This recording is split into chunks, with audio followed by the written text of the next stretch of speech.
Kita hadir dari majelis maulid ke majelis maulid, saudara. Dari tablik akbar ke tablik akbar. Dari acara sholawat ke acara sholawat. Minimal, saudara. Yang kita dapatkan, suka atau tidak suka, mau atau tidak mau, sadar atau tidak sadar, di majelis-majelis seperti ini kita memperbanyak sholawat kepada baginda Nabi besar Muhammad. Itu minimal, saudara. Sekali duduk berapa yang kita baca? Nggak sadar, 100, 200, 300. Apalagi yang lisannya selalu cekatan setiap disebut nama Nabi Muhammad. Saudara, sholawat yang kita baca di majelis-majelis mulia ini, manfaatnya bukan hanya kita rasakan saat di dunia masih kecil, tapi besok di yaumil qiyamah, saudara, ketika keadaan begitu genting saat itu, anak kita yang kita besarkan lari meninggalkan kita, pasangan kita yang begitu kita cinta lari meninggalkan kita, orang-orang yang kita sayang, orang-orang yang kita rindu, kawan, sahabat, teman, atasan lari meninggalkan kita. Allah yang mengatakan dalam Al-Quran, yauma yafirrul mar'u min akhihi wa ummihi wa abihi wa sahibatihi wa banihi likulli imri'in minhum yawma idzin sya'nu yughni. Di hari itu, saudara, masing-masing mikirkan dirinya sendiri, Bapak Ibu sekalian. Saking gentingnya keadaan di padang mahsyar, itu sampai-sampai dikatakan orang-orang nanti di yaumil qiyamah, di padang mahsyar hari kebangkitan, semuanya dibangkitkan dalam keadaan telanjang, saudara. Tapi satu sama lain gak ada yang sadar kalau dirinya telanjang, gak ada yang sadar kalau kiri kanannya telanjang. Bahkan dalam satu riwayat disebutkan, saking parahnya keadaan padang mahsyar, sampai-sampai ada orang yang minta kepada Allah, ya Allah, ya Rabb, segera percepat keadaan ini walaupun aku harus masuk neraka, saudara. La ilaha illallah. Miliaran orang saat itu, miliaran orang puntang-panting nyari selamat. Di dalam Sahihul Bukhari, mereka rame-rame datang ke Nabi Allah Adam. Apa jawaban Nabi Allah Adam? Ghadibal yawm rabbuna ghadaban lam yaghdab qablahu mithlah wala ba'dahu mithlah. Nafsi, nafsi. Kata Nabi Allah Adam, beliau angkat tangan, saudara. Nabi Adam yang diharapkan sebagai kakeknya semua manusia, dimintakan pertolongan hari itu. Apa kata Nabi Allah Adam? Hari ini Allah marah dengan kemurkaan yang gak pernah terjadi sebelumnya, sesudahnya. Nafsi, nafsi. Kata Nabi Adam sendiri, idhabu ila Nuh. Akhirnya rame-rame pergi ke Nabi Allah Nuh, jawabannya sama, saudara. Pergi ke Nabi Allah Ibrahim, jawabannya sama. Pergi ke Nabi Allah Musa, jawabannya sama, nafsi, nafsi. Pergi ke Nabi Allah Isa, lagi-lagi jawabannya sama, nafsi, nafsi. Nabi Allah Isa katakan, idhabu ila Muhammad. Pergi ke Nabi Muhammad. Begitu sampai di hadapan Rasulullah, saudara, ternyata hanya Rasulullah yang mengatakan yang berbeda, saudara. Ana laha, kata Rasulullah, aku yang akan kasih syafaat, kata Nabi Muhammad. Akhirnya Rasulullah sujud minta sama Allah di bawah arsy-Nya Allah. Begitu Rasulullah sujud, Allah berfirman kepada Nabi Muhammad, ya Muhammad, irfa' ra'sak wasal tu'ta washfa' tushaffa. Angkat kepalamu, wahai Muhammad. Rasulullah sedang tersujud. Irfa' ra'sak, angkat kepalamu. Wasal tu'ta, minta apa yang kau minta akan diberikan. Washfa' tushaffa, minta berikan syafaat, karena engkau dapat kuasa untuk beri syafaat. Begitu mendapat jawaban itu dari Allah, saudara, Nabi Muhammad bangun dari sujudnya. Apa yang dikatakan Nabi Muhammad? Ummati, ummati. Kita semua yang disebut sama Nabi, saudara. Maka di hari itu, saudara, yang selamat yang paling dekat sama Rasulullah, yang selamat yang bisa mengakses Rasulullah.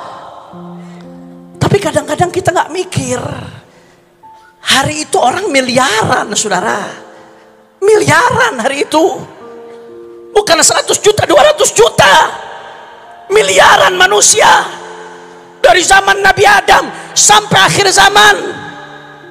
Saya kasih gampang logika yang sederhana. Kemarin waktu Sayyidil Habib Umar bin Muhammad bin Salim bin Hafid datang, mudah-mudahan beliau dijaga oleh Allah Subhanahu wa taala. Pengajian setiap subuh di Istiqlal, yang hadir hampir 50.000 orang.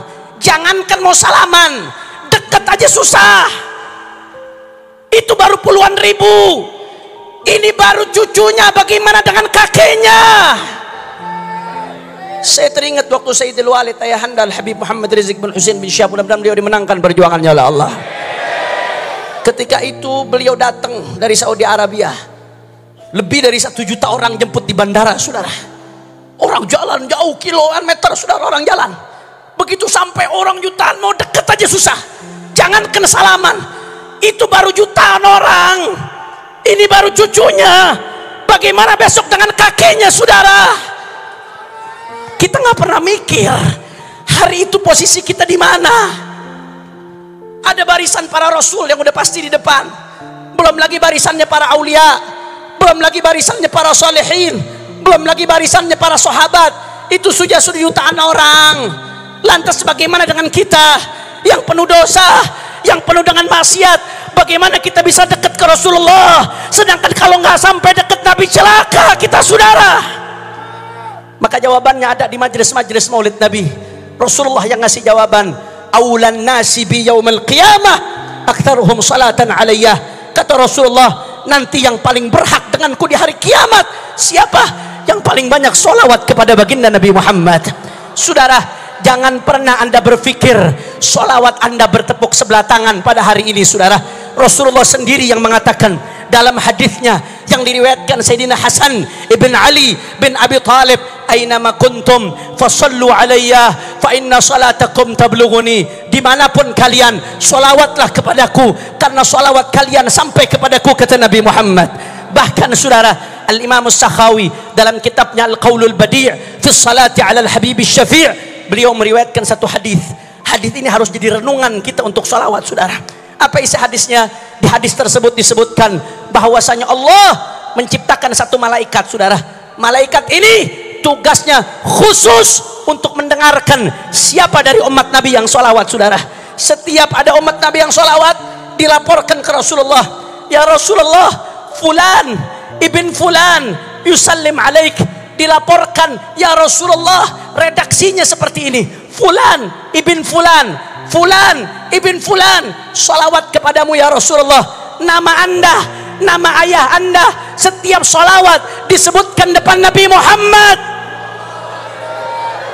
Itu kalau satu di absen depan Rasulullah. Bagaimana kalau 5 kali? Bagaimana kalau 10 kali?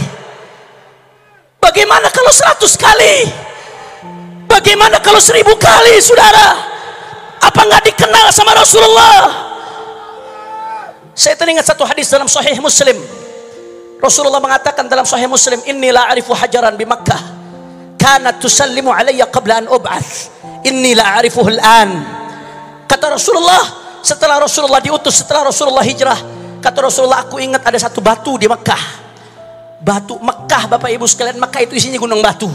Mudah-mudahan semua yang ada di sini bisa haji, bisa umrah, bisa ziarah Nabi Muhammad.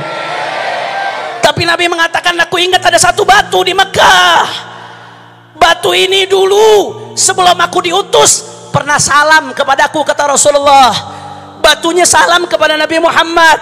Apa kata Rasulullah? Ini udah puluhan tahun berikutnya, belasan tahun berikutnya, kata Nabi, inilah arifuhul an. Batu yang belasan puluhan tahun lalu sekali mengucapkan salam kepadaku, aku masih kenal batunya. Saudara, batu benda mati salam sama Nabi, dikenal sama Nabi, diingat sama Nabi. Bagaimana umatnya yang dirindukan Nabi Muhammad? Ya Rab, ya Rab, ya Rab. Yang kita harapkan, sholawat yang kita baca di majelis-majelis maulid, besok ketika di hari kiamat miliaran orang berebut deketin Rasulullah, sholawat yang kita baca menjadi tanda yang mengenalkan Rasulullah kepada kita, saudara. Mudah-mudahan jadi tangga kita dikenal sama Rasulullah, dikenal sama Rasulullah, jadi sinyal yang nyambungkan kita dengan Rasulullah. Amin ya Allah, amin ya Allah.